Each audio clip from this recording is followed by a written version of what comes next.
Magandang hapon mga ka-Esparo. At nandito na tayo sa spot na ating pamamanaan ngayong gabi.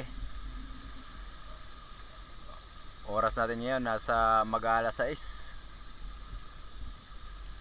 Yun nga, solo dive tayo ngayon mga ka-Esparo. Wala tayong kasama. At yung dagat pala natin pahibas, pa low tide pa po. At yun nga, mukhang malabo yung tsansa natin na makadali ng kulambutan dahil walang buwan. Bihira ka makadali kapag walang buwan.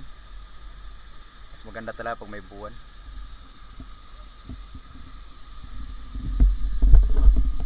At salamat nga pala sa inyong patuloy na pagsuporta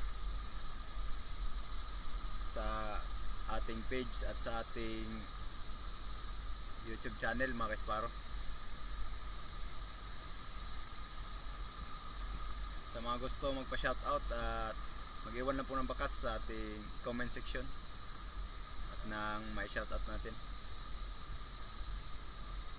At yun nga, matagal tayo bago maka-upload kasi yung wifi natin, yung internet po yung problema. Wala kasi tayong sariling wifi sa ngayon. Nakikiconnect lang tayo doon sa manugang ko. At nasa kabilang barangay pa. Kaya madalang tayo makapag-upload. Ayun, salamat. Sana makadali tayo ngayon mga ka-Esparo.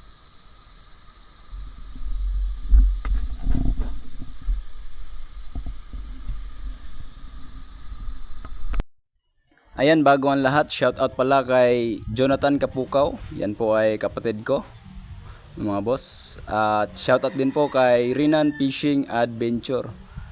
Ito po isa sa mga idol natin at lagi nating sinusubaybayan. At shoutout din kay Kuya Edgar Kimbo. Ito po ay isa sa ating mga taga-suporta. At yun, maraming salamat po sa inyong patuloy na pagsubaybay at pagsuporta sa ating munting channel. At yun, sa mga gusto pong pa-shoutout, mag-iwan lang po ng bakas sa ating comment section at para ating may shoutout. At magagampanan pa natin yan mga idol dahil konti pa lang naman yung subscriber natin. At yun, pasensya nga pala kung matagal tayo makapag-upload ng full video, no? Dahil nga po yan sa problema natin sa internet. Dahil sa ngayon wala po tayong sariling wifi.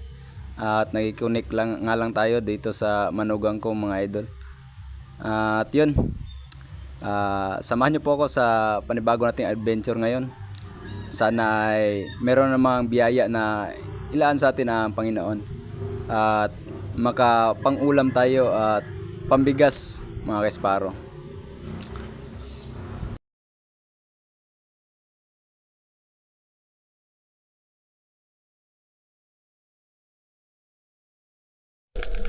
At dito nga sa unang dive natin mga ka-Esparo, no?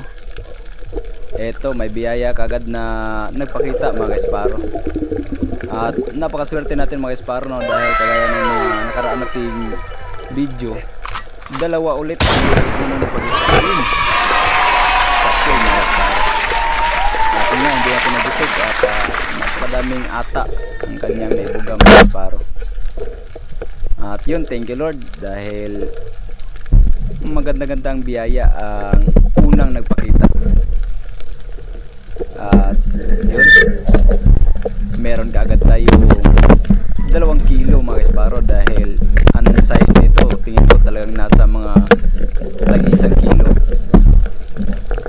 At yun nga, nag-reload na tayo dyan mga ka-Esparo at hindi nga natin tinanggal yung unang napana natin dahil para ma-second shot natin yung kasama niya mga ka-Esparo. Ito po ay kasawa niya.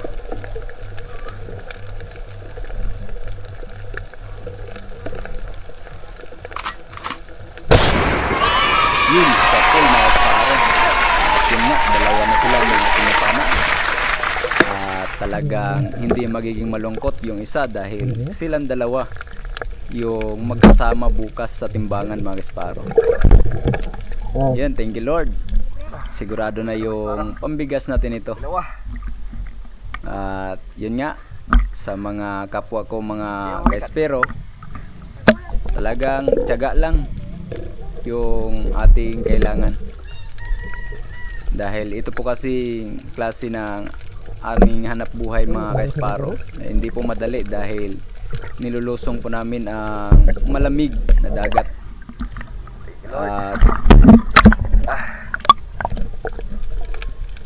At nilulusong namin yung malaking alon. Yun, napakaswerte natin dahil dalawa kaagad yung unang nagpakita sa atin mga kaesparo. At yun nga, kaya din bihira tayo makapag-upload ng full video mga kaesparo dahil mas nag-focus kasi tayo sa mga shorts video mga kaesparo, no?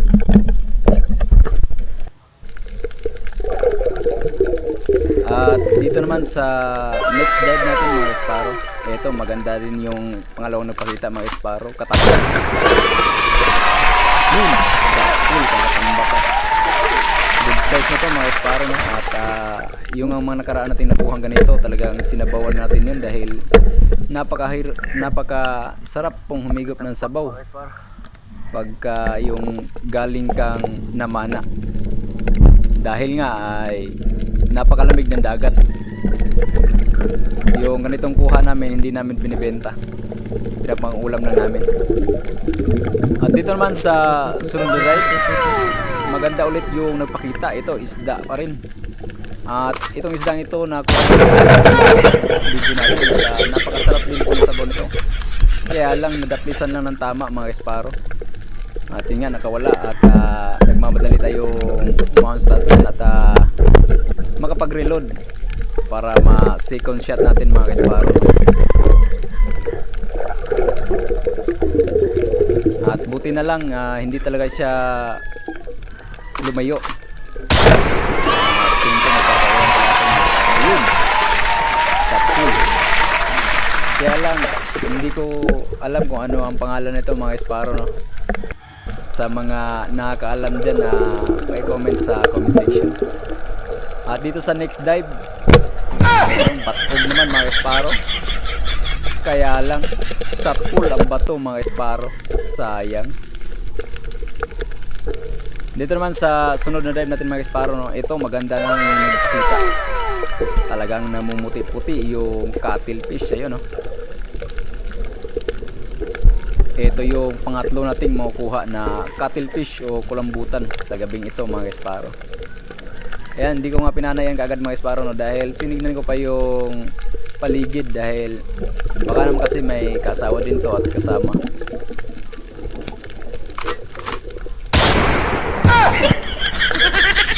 At yun nga, hindi natin pinanayan mga kaesparo. Kumain na lang natin yun mga kaesparo, no?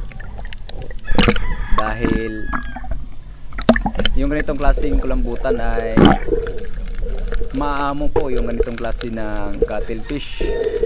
Hindi ito kagaya dun sa mga lumalaki talaga na cuttlefish hanggang 8 kilo na mailap. At saka malaki rin kasi yung mga kaesparo, kaya hindi pwede na nakmain mo lang yun. Yung ganito kasi mga cuttlefish nasa mga tag 1 kilo, 1 kilo mahigit, o di kaya mga kulang-kulang 1 kilo. Ganyan lang po yung size nila. Kaya talagang pwede lang siyang dakmain. At dito naman sa sunod na dive natin mga kaesparo, cuttlefish pa rin. Kulambutan naman mga kaesparo. Kaya napakaswerte natin sa gabi nito. At yun nga, solo dive tayo, no? Sanay na tayo sa solo dive. At ito naman, pinalag natin mga kaesparo para panigurado. Dahil tingin ko kasi medyo malaki-laki siya. Pagka yung tingin ko mga kaesparo na kulang-kulang 1 kilo, dinadakma ko lang yun. Pero pagka 1 kilo mahigit, pinapana natin yung mga kaesparo, no? At yun, ito nga po yung pang-apat na kulambutan nating nakuha sa gabing ito mga kaesparo. Ano kaya kung meron pang maidagdag dito mga kaesparo? Talagang tiba-tiba tayo. At makakabili tayo ng marami-raming bigas nito mga kaesparo dahil ito nga po ay hanap buhay ko na talaga mga esparo, hindi lang yung tipong pangulam o yung panglibangan lang. Sa akin talaga hanap buhay na po talaga ka esparo. At yun nga, yung ganitong klase ng trabaho, kailangan talaga ng sipag, tiyaga, at kailangan din talaga yung mahabang pasensya dahil yun nga, kailangan mo talagang sipagang maghanap at talagang kailangan mo ring titiisin yung lamig. Hindi po basta-basta yung lamig ng dagat mga esparo kung ikaw ay hindi mo nasubukan yung ganitong trabaho. Hindi po basta-basta yung lamig. Sa mga kapwa ko espero, alam nila yan. Hindi po basta-basta yung trabaho na ganito mga esparo. Yung iba akala nila na madali lang yung ganitong trabaho. Hindi po madali mga esparo. At dito naman sa next dive natin mga esparo, no? Dito talagang nagulat tayo dahil nung tinamaan ng ilaw mga esparo, bigla siyang kumaripas ng takbo at yung dagat pa naman medyo malabo. Napakalaking kapilpis nito mga esparo. Sa pool kang kapilfish ka. Yun nga, ito yung pinakamalaki sa lahat na nakuha natin mga esparo dahil kulang-kulang 5 kilo po yan mga esparo. Talagang kinabahan ako dyan nung nakita ko mga esparo. At bago pa natin siya makita mga esparo, bago pa siya tumakbo, nagtaka kasi ako dahil yung video ko hindi nakatutok sa kanya. Yun pala na tabingi yung camera natin kaya inayos ko muna. At yun pagtingin ko mga esparo, kumaripas na siya. Buti na lang nung sinundan natin mga esparo at nagblinker tayo ay huminto siya. Yun, at napakaswerte natin at ito po yung pinakaunang malaki na aking nakuha. Simula nang ako ay namana at simula nang pinasok natin itong ganitong pamumuhay. Ayun, thank you Lord dahil napakalaki at napakaraming biyaya na iyong ibinigay sa amin ngayon. Sa iyo lahat ng papuri at salamat. Yan mga esparo, sa mga kapwa ko espero talaga tiwala lang sa Panginoon at kailangan din ng dasal para meron tayong proteksyon sa Kanya. At yun nga, kailangan natin humingi rin sa Kanya dahil yung Panginoon po yung may-ari ng dagat. Hindi po dapat tayo nagpapasalamat sa dagat dahil yung dagat ay ginawa lang ng Panginoon. Dapat talaga sa Kanya tayo magpasalamat dahil siya po yung may-ari ng lamang dagat. Siya po yung gumawa sa libutan at sa lahat ng ating nakikita. At yun, salamat po sa inyong pagsubaybay at sa lahat ng talagang tinapos yung video. At God bless po sa ating lahat.